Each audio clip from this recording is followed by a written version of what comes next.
कैसे हो आप सब? आई होप कि आप सभी बहुत अच्छे होंगे। तो आपने मेरा लास्ट वीडियो देखा होगा, उसमें हमने टाइप ऑफ लाइब्रेरीज़ पढ़ा था और फिर हमने पढ़ा था नेशनल लाइब्रेरी। आज का जो हमारा टॉपिक है, वो है टाइप्स ऑफ नेशनल लाइब्रेरीज़। हम नेशनल लाइब्रेरीज़ के टाइप्स पढ़ेंगे आज के टॉपिक में। तो इसमें हमारा जो फर्स्ट आएगा वो है the national library of India. The Constitution of India provides for the establishment of National Library under Article 62 of the 7th Schedule of the Union List. तो जो हमारी लाइब्रेरी बनाने का जो आर्टिकल आया था, वो आया था हमारा आर्टिकल 62 था और 7th शेड्यूल था कौन सा? यूनियन लिस्ट का। ये आपको याद रखना होगा कि हमारा जो कॉन्स्टिट्यूशन ऑफ इंडिया है उसमें एस्टेब्लिशमेंट नेशनल लाइब्रेरी की एस्टेब्लिशमेंट कौन से आर्टिकल में कौन से शेड्यूल में दी गई है। अब इसके हम हिस्टोरिकल बैकग्राउंड के बारे में पढ़ेंगे। तो फर्स्ट पीरियड है, एक्चुअली इसमें 3 पीरियड है, ठीक है। तो फर्स्ट पीरियड वो है हमारा 1835 से 1903, जो कि कलकत्ता पब्लिक लाइब्रेरी है। तो कलकत्ता पब्लिक लाइब्रेरी किसने फाउंड की थी? जो वो थे पब्लिक मैन और स्कॉलर्स, जो हमारे उस टाइम के स्कॉलर्स थे या फिर जो एजुकेटेड पीपल थे, उन्होंने 1835 में इसको फाउंड किया था और लोगों के लिए, आम लोगों के लिए वो ओपन हुई थी 21 मार्च 1836 को। 1854 moved into a spacious building built in honor of Lord Metcalfe। Lord Metcalfe जो कि गवर्नर जनरल थे, उनके ऑनर में 1844 को जो छोटा सा हमारा लाइब्रेरी था, उसको हमने क्या किया था? स्पेशियस लाइब्रेरी, जो स्पेशियस बिल्डिंग थी उसके अंदर शिफ्ट कर दिया था। 1856 consequent upon the outbreak of Indian war of independence. जब इंडियन वॉर ऑफ इंडिपेंडेंस हुआ था, उस टाइम पे क्या हुआ था, जो यूरोपियंस थे हमारे, उन्होंने जो अपना सपोर्ट था, जो लाइब्रेरी को सपोर्ट मिल रहा था, वो वापस ले लिया था।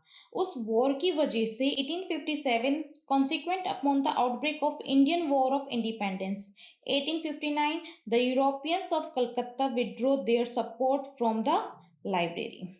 1857 में जो इंडिया की इंडिपेंडेंस के लिए वॉर हुई थी, उसके कॉन्सिक्वेंसेस के वजह से 1859 में जो यूरोपियंस थे उसने कलकत्ता से विड्रॉ कर लिया था अपना लाइब्रेरी का सपोर्ट।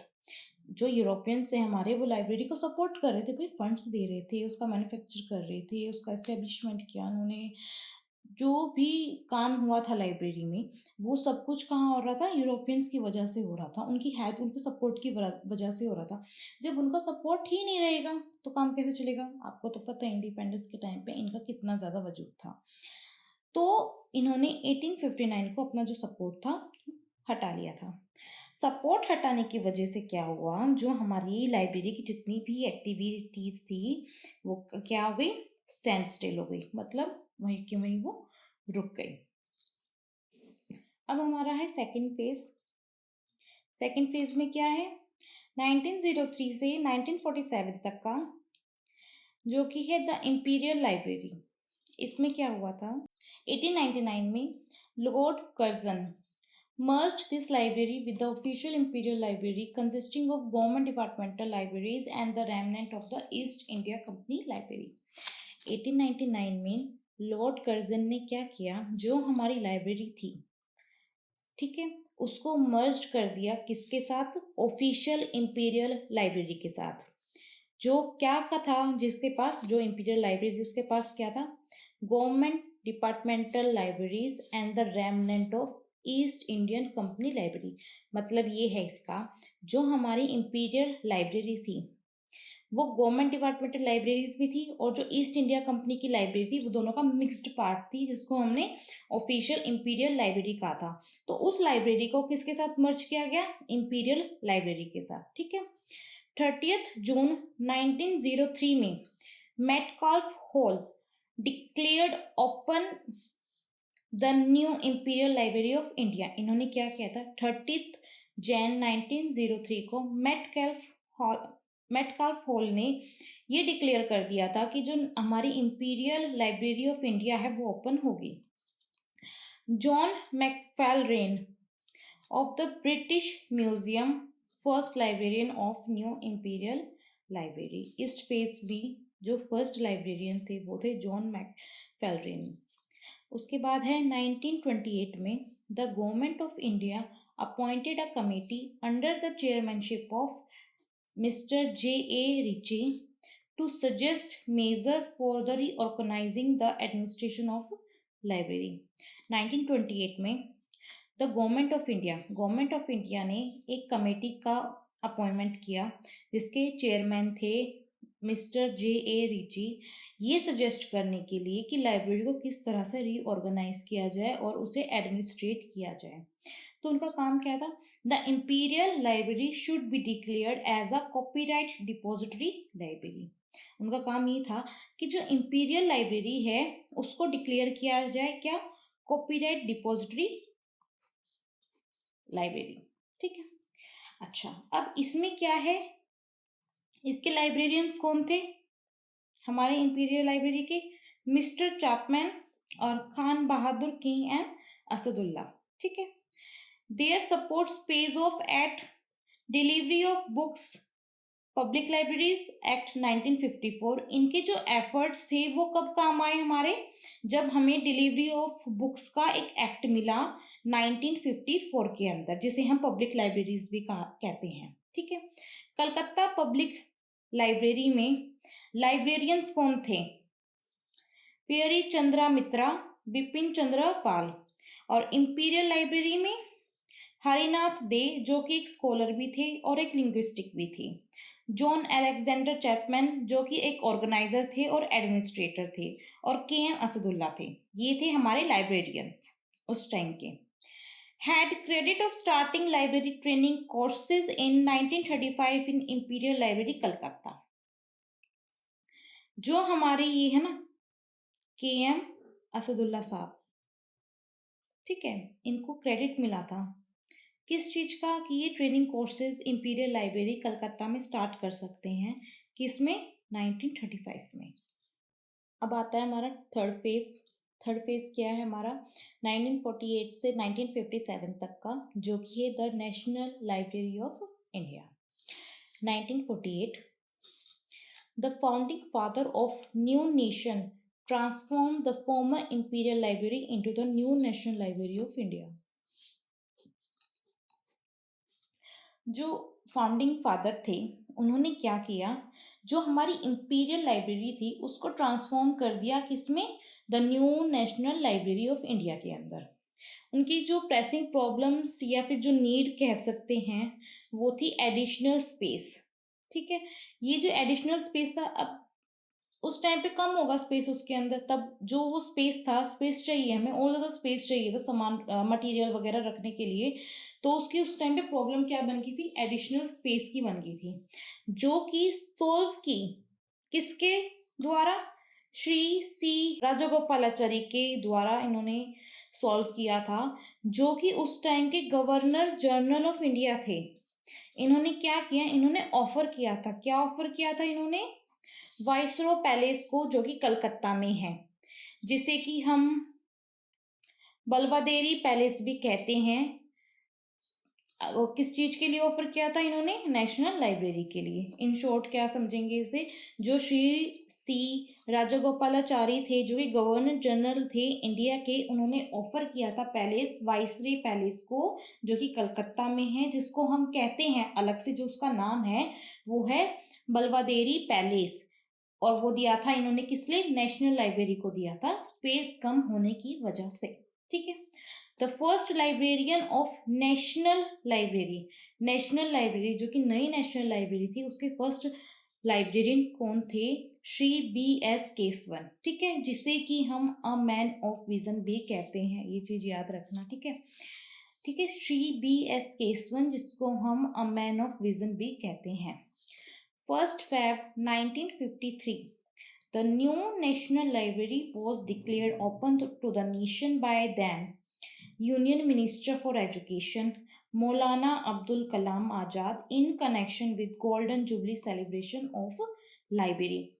1 फेब 1953 को नेशनल लाइब्रेरी को डिक्लेयर किया गया था कि वो अब ओपन है पूरे नेशन के लिए। किसके द्वारा किया गया था? Union ministry for education. कौन थे हमारे? मौलाना अब्दुल कलाम आजाद। और क्यों किया गया था? वो इसलिए किया गया था उस दिन स्पेसिफिकली, क्योंकि उस दिन लाइब्रेरी की क्या थी? जुबली सेलिब्रेशन था, गोल्डन जुबली सेलिब्रेशन था उनका। ठीक है। The review committee appointed by ministry of education government of India in 1969। ये आप मैंने स्टार ऑलरेडी बना रखा है। ठीक है, ये चीज़ नोटेट करने वाली है कि 1969 को एक रिव्यू कमेटी बनाई गई थी ministry of education government of India के थ्रू। अच्छा, ये तो था हमारा हिस्टोरिकल पीरियड यहाँ तक का। ठीक है, यहाँ तक हमारा लाइब्रेरी के बारे में उसका क्या था? हिस्टोरिकल पीरियड था। अब हम ये देखेंगे कि उसमें कैसा ऑर्गेनाइजेशन है। ठीक है, कैसा मैनेजमेंट है, कैसी सर्विसेज है, कैसा स्टाफ है, ये चीज़ अब देखने की है। ठीक है, तो अब हमारा आता है organisation and management. The national library become a department of the ministry of human resource development. जो नेशनल लाइब्रेरी थी वो कौन सा डिपार्टमेंट बन गया? एक तरीके से ministry of human resource development का एक पार्ट बन गया है, डिपार्टमेंट बन गया है। The director is the head of the institution. जो डायरेक्टर रहेगा वो क्या होगा? Head of the institution, assisted by 2 professional librarians. जो असिस्ट करेंगे उसे वो होंगे हमारे प्रोफेशनल लाइब्रेरियंस होंगे। Deputy and assistant librarians to look after the technical and professional work of the library. जो डिप्टी लाइब्रेरियन होगा और असिस्टेंट लाइब्रेरियन होगा उसका काम क्या होगा? टेक्निकल और प्रोफेशनल वर्क देखना लाइब्रेरी का। 2 administrative officers assist the director in administrative matters. और 2 एडमिनिस्ट्रेटिव ऑफिसर्स होंगे, उनका काम क्या रहेगा? डायरेक्टर ऑफ एडमिनिस्ट्रेटिव अफेयर जितना भी होगा उसके अंदर अपना काम करना होगा। The technical and professional function operate under 2 main divisions. जो हमारा टेक्निकल और प्रोफेशनल काम होगा वो 2 डिवीजन में हमने कर रखा है। एक तो है प्रोफेशनल, एक कंजर्वेटिव। प्रोफेशनल में क्या करते हैं? एक्विजिशन करना, प्रोसेसिंग करना, मेंटेनेंस ऑफ रीडिंग मटेरियल और रीडर सर्विस। मतलब कि बुक से रिलेटेड जो काम होगा, ठीक है, जैसे बुक का कैसे ध्यान रखना है, उसका क्या इंडेक्स बनाना है, उसको मेंटेनेंस कैसे करना है, और रीडर्स को क्या क्या सर्विस देनी है, वो काम होगा हमारा प्रोफेशनल का। और कंजर्वेटिव का काम क्या होगा? डिवीजन ऑफ रिप्रोग्राफी, प्रिजर्वेशन और लेबोरेटरी के जितने भी फंक्शंस होंगे वो। इसके बाद आता है हमारा द कलेक्शन। ठीक है, collection of nearly 22 lakh of books and other materials 1996। ये 1996 है, वो शायद उसमें दिख नहीं रहा होगा तो मैं यहाँ लिख रही हूँ। ठीक है, जो कलेक्शंस है नेशनल लाइब्रेरी ऑफ इंडिया के अंदर वो 22 लाख बुक्स की है। ये 1996 का डाटा है। ठीक है, the collection is built up through. इसके अंदर क्या कलेक्शन है वो देख लो। Books received through the delivery of books and newspaper act. जो बुक्स एंड न्यूज़पेपर एक्ट के थ्रू जितनी भी डिलीवरी हुई है बुक्स की वो। उसके बाद जो इन्होंने खरीदी है वो। इसके बाद जो गिफ्ट इन्हें मिले हैं किसी के द्वारा मिले है, मतलब आप एक चीज़ मान के चलो गिफ्ट में। अगर मैं आपका, ये नहीं है कि आपके पास कोई बुक है आप जाके उसे डोनेट कर रहे हो, ऐसा नहीं है। ऐसा भी करते हैं लोग, लेकिन ज़्यादातर गिफ्ट्स उसमें दिया जाता है। जैसे कोई पर्सन है, उसको बहुत शौक है कलेक्शन करने का, ठीक है, वो क्या करेगा? या तो वो जब जीवित है उस टाइम पे उसको डोनेट कर देगा, एज अ गिफ्ट दे देगा लाइब्रेरी को, या फिर उसके मरने के बाद उसकी फैमिली के लोग उस चीज उन बुक्स का जो मटेरियल होगा या फिर जो कलेक्शन होगा उसको डोनेट कर सकते हैं लाइब्रेरी को। ठीक है, या फिर कुछ ऐसे ये कह लो ना कि जैसे हमारे पूर्वज होते हैं वो फोकलोर लिखा करते थे, ठीक है, कहानियाँ लिखा करते थे, तो उनके पास वो बुक रहती है, वो एक तरीके से नेशन के लिए अच्छी चीज़ है, अच्छा मटेरियल है, यूज़दायक है, तो वो भी हम डोनेट कर सकते हैं। उसके बाद है एक्सचेंज, जो एक्सचेंज ऑफर में आएगा, हम नेशनल और इंटरनेशनल थ्रू बुक्स को एक्सचेंज कर सकते हैं। फिर है डिपॉजिटरी प्रिविलेजेस, जो हमें डिपॉजिटरी प्रिविलेजेस मिले हुए हैं वो। Majority of books are in English and in Indian languages and the rest in a few foreign languages. जो ज़्यादातर बुक्स है या तो वो इंग्लिश में है और इंडियन लैंग्वेजेस है, और जो बाकी की बुक्स है वो फॉरेन लैंग्वेजेस में भी मिलेगी आपको। The National Library has exchanged relation with 170 institutions in 56 countries all over the world and with a number of institutions within the country. जो नेशनल लाइब्रेरी है उसका रिलेशन है 170 इंस्टीट्यूशंस में, वो भी जो कि 56 कंट्रीज के अंदर है। किस चीज़ का रिलेशन है उनका? एक्सचेंज रिलेशन है, मतलब वो एक दूसरे को बुक्स क्या करती है, एक्सचेंज कर सकती है। आप लोग करते हो ना, क्लास में बैठे रहते हो, यार तुम मेरे को मेरा ये वाला पेन ले ले और मुझे अपने वाला पेन दे दे। एक के साथ तो आपने कर लिया, फिर दूसरे के साथ भी आप ऐसा ही कर रहे हो, फिर तीसरे के साथ भी आप ऐसा कर रहे हो, मतलब आपका एक्सचेंज वाला रिलेशन हो गया ना उन सबके साथ। सेम लाइब्रेरी में है। इंडिया का एक्सचेंज किसके साथ है? जर्मनी के साथ भी है, फ्रांस के साथ भी है, ऑस्ट्रेलिया के साथ भी है, श्रीलंका के साथ भी है, मतलब हर जगह है। ठीक है। The library, being a repository for United Nations documents and its agencies, has built up a rich collection of UN publication. एक लाइब्रेरी एक रिपोजिटरी होने की वजह से जितने भी हमारे यूएन के डॉक्यूमेंट्स हैं और जो एजेंसीज हैं उन्होंने काफ़ी ज़्यादा रिच कलेक्शन इकट्ठा कर लिया है हमारे यूएन पब्लिकेशन से। तो जो एजेंसीज है, इन सब के जो कलेक्शन में जो एजेंसीज है जो काम कर रही है, वो American government document, British government document, Canadian government document और European economic community and other colonial government publications. तो जो ये सारे हैं हमारे पब्लिकेशंस है, जो डॉक्यूमेंट्स है, वो जो एजेंसीज है इनके थ्रू हमारा रिपोजिटरी का काम चल रहा है। आगे है हमारा प्रोसेसिंग।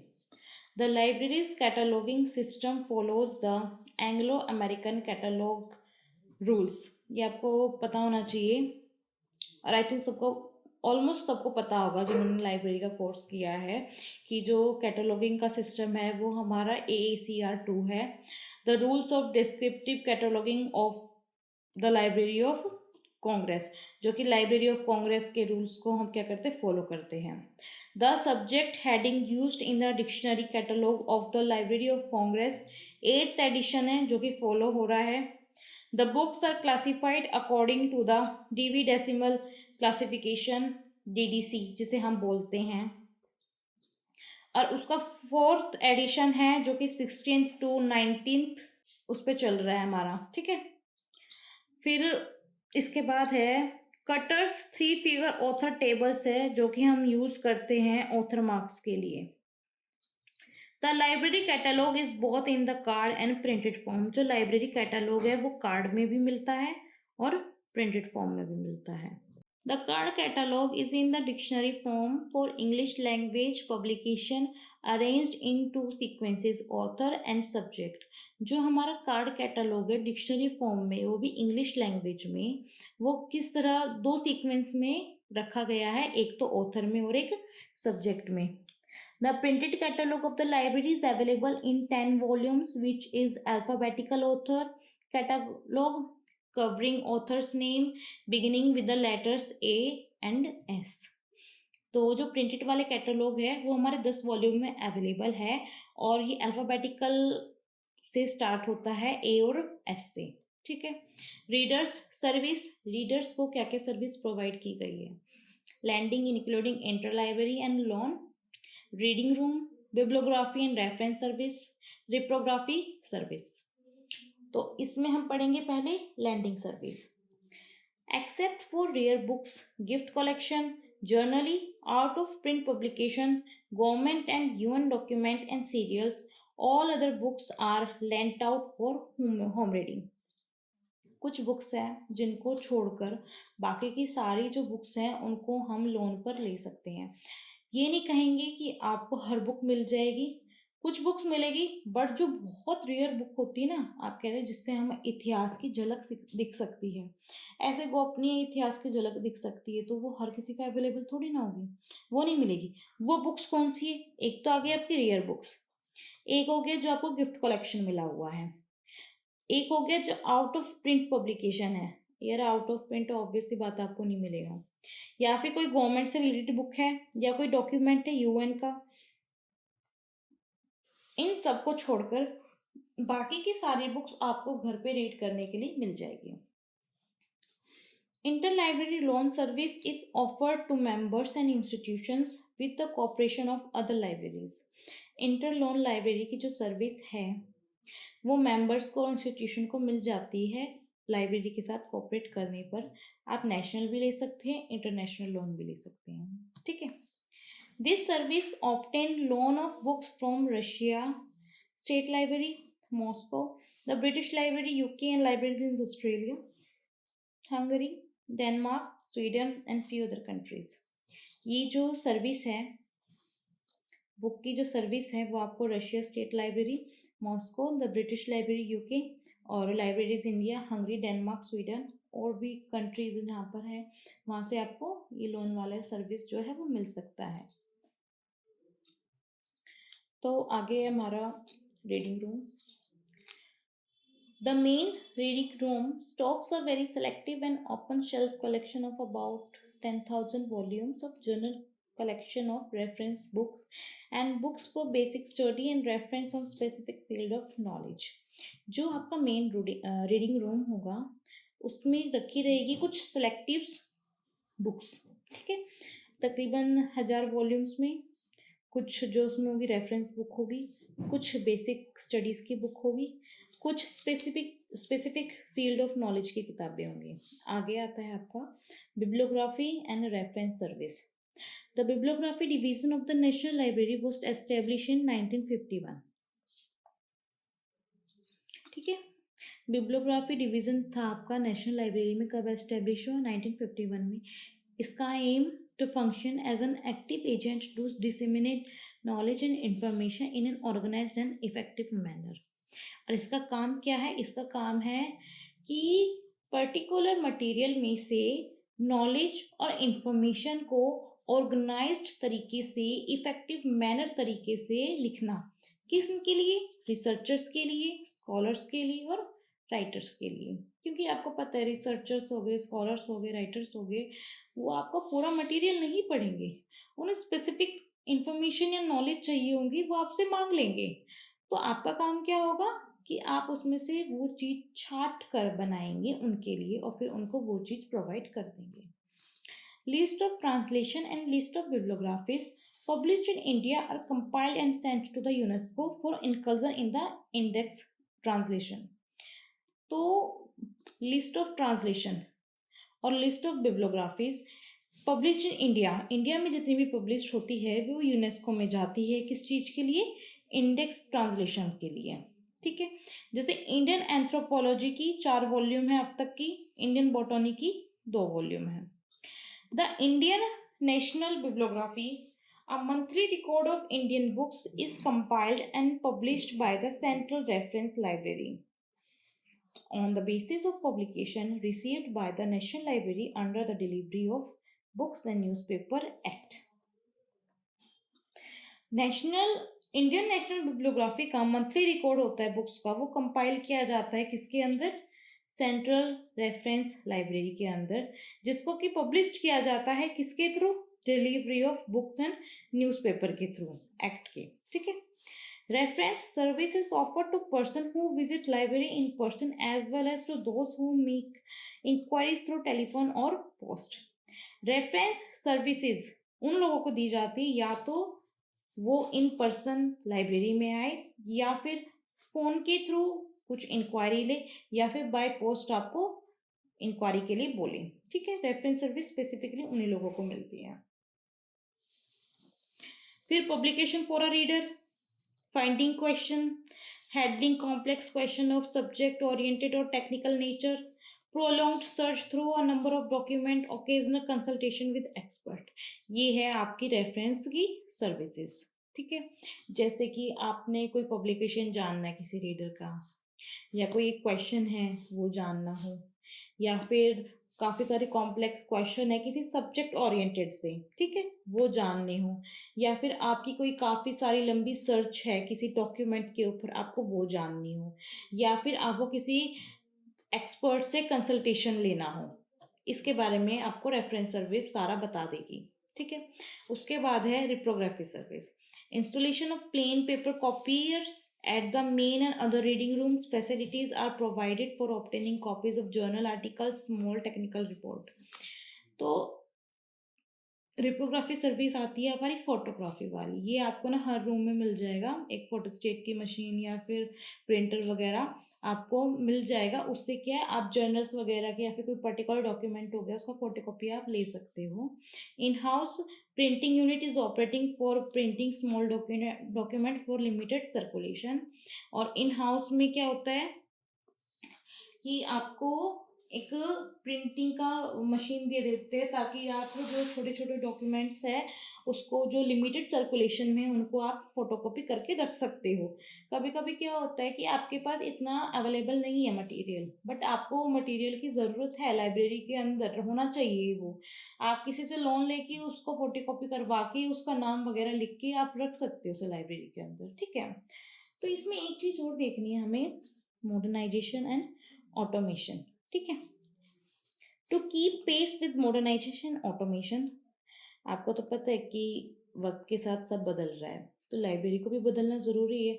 ज़रूरी नहीं है कि लाइब्रेरी अब भी पिछले तरीके से ही चलेगी, कि एक बुक होगी उसके बारे में पर्सनली हाथ से सब कुछ लिखा जाएगा, ऑथर है, एड्रेस है, कंटेंट है, इंडेक्स है, सब कुछ हाथ से लिखना है, ऐसा नहीं है। आज का टाइम है कंप्यूटर का, तो कंप्यूटर की तरह काम होगा ना।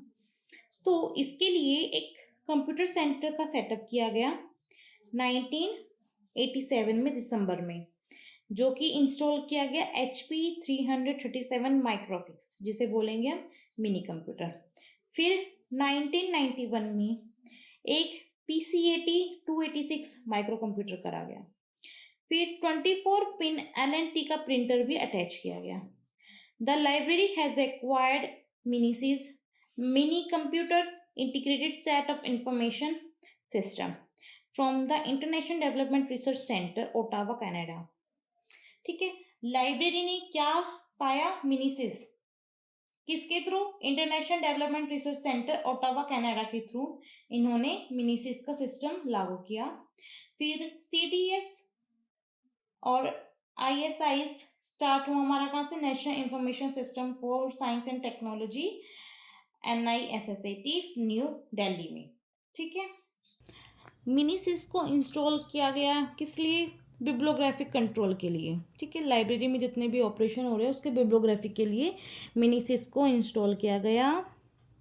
और CDS और ISI को यूज़ इसलिए किया गया ताकि जो हमारे सब्जेक्ट से रिलेटेड या फिर कोई स्पेशल एरिया से रिलेटेड स्मॉल डाटाबेस है वो बनाने के लिए, ठीक है। उसके बाद आता है हमारा budget. The National Library operates an annual budget appropriated by the government including salary, services, acquisition, etc. जो नेशनल लाइब्रेरी है उसमें आपको जो गवर्नमेंट है ना वो एक एनुअल बजट प्रोवाइड करती है आपकी नेशनल लाइब्रेरी को। और आपकी नेशनल लाइब्रेरी में उसमें इंक्लूड क्या क्या हो जाएगा, जितना भी स्टाफ है उनकी सबकी सैलरी होगी, ठीक है। और जो जो सर्विसेज रीडर्स को दी जा रही है या बाहर कहीं दी जा रही है वो इंक्लूड होगी। जितना भी एक्विजिशन लग रहा है, बुक्स लानी है, कहाँ से परचेज करनी है, बुक को संभालने में कितना खर्चा आ रहा है, वो सब इकट्ठा करके आपकी जो नेशनल लाइब्रेरी है एक बजट बताती है जो गवर्नमेंट को देती है, गवर्नमेंट उसे अप्रूव करती है, उसके बाद आपकी नेशनल लाइब्रेरी का काम चलता है, ठीक है। अब आते हैं स्टाफ पर।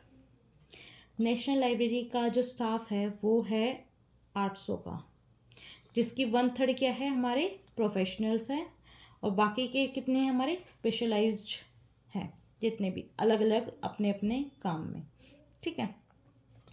In 1968, the Government of India appointed a committee of eminent educationists to review the working of the National Library and to make recommendation for in further development. 1968 में the Government of India ने एक committee का गठन किया जिसमें कि सारे educationist थे, जिनका काम सिर्फ ये था कि वो लाइब्रेरी को देखें, उसका काम देखे कि लाइब्रेरी कैसी चल रही है, कैसी नहीं चल रही है, लाइब्रेरी के अंदर क्या काम हो रहा है, क्या काम नहीं हो रहा है, और अपने रिव्यूज़ दे कि और क्या करे, ऐसा क्या काम करे जिससे लाइब्रेरी का काम अच्छा हो, ठीक है, उसका डेवलपमेंट अच्छा हो।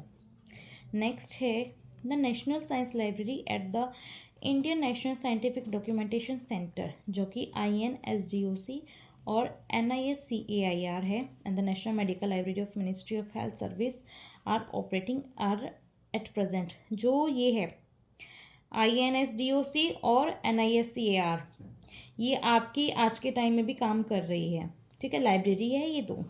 A national library for the blind and physically handicapped already exists in Dehradun, और एक नेशनल लाइब्रेरी है जो कि ब्लाइंड और फिजिकली हैंडीकैप्ड लोगों के लिए है, जो कि देहरादून में है, ठीक है। तो आज का सेशन हमारा यहीं ख़त्म होता है। आपका types of library, national library अभी कम्प्लीटली ख़त्म नहीं हुआ है, इसके 2 सेक्शन और हैं। ये आज का फर्स्ट सेक्शन है जिसमें हमने नेशनल लाइब्रेरी ऑफ इंडिया पढ़ा है, और आज के लिए सिर्फ इतना ही है। अगर कोई प्रॉब्लम हो तो आप मुझे कमेंट करके पूछ सकते हो, और जब ये टॉपिक कंप्लीट हो जाएगा तो मैं इसके वन लाइनर भी आपको दूंगी। फ़िलहाल के लिए सिर्फ इतना ही। थैंक यू सो मच मेरी वीडियो को देखने के लिए। बाय।